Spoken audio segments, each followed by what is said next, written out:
আপনার গাড়ি যদি রেডি পিকআপ না থাকে, গাড়ি টান দিচ্ছেন তারপরেও গাড়ি টান উঠছে না, গাড়ি গুংরাচ্ছে, পিকআপ উঠছে কিন্তু টান উঠছে না, এরকম যদি আপনার গাড়ির অবস্থা হয় এবং ইঞ্জিনের ভিতর যদি খটখট খটখট করে শব্দ হয়, তাহলে অবশ্যই আপনি ক্লাচ সাইডটা খুলবেন। ক্লাচ সাইডটা খোলার পরে অবশ্যই আপনি ভালো করে দেখবেন এবং দেখুন বন্ধুরা, ক্লাচ প্লেটের যে ময়লা, সেই ময়লা কি পরিমাণ জমে গেছে ওয়েট বক্সের ভিতর। ওয়েট বক্সটা আমরা খুলবো, তারপরে দেখব যে ওয়েট বক্সের কি অবস্থা, ভিতরে খুবই খারাপ অবস্থা। এবং দেখুন আপনারা টাইমিং অ্যাডজাস্টারের যে নাট, সেই নাট কিন্তু ভেঙে পড়ে গেছে এবং এই জন্য আমরা এই টাইমিং চেনের সাউন্ড আসছিল, টাইমিং চেনটাও পাল্টা দেবো, টাইমিং চেনটা নতুন ইনস্টল করে দেবো।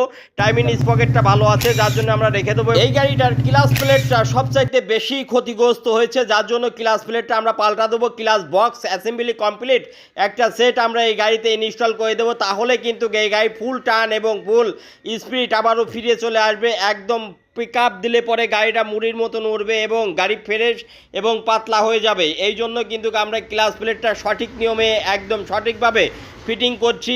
এই ক্লাচ বক্সের নাটটা আমরা টাইট করে দিচ্ছি এখন। তারপরে কিন্তু আমরা এই ওয়েটটা দেখছেন, আমরা সম্পূর্ণ মাল কিন্তু ধোয়া পালিশ করার পরে ফ্রেশ করে তারপরে ফ্রেশভাবে লাগাচ্ছি। তা না হলে কিন্তু ইঞ্জিনের ভিতর যদি ময়লা থেকে যায়, তাহলে ক্লাচ প্লেট আপনার কখনোই টেকসই হবে না।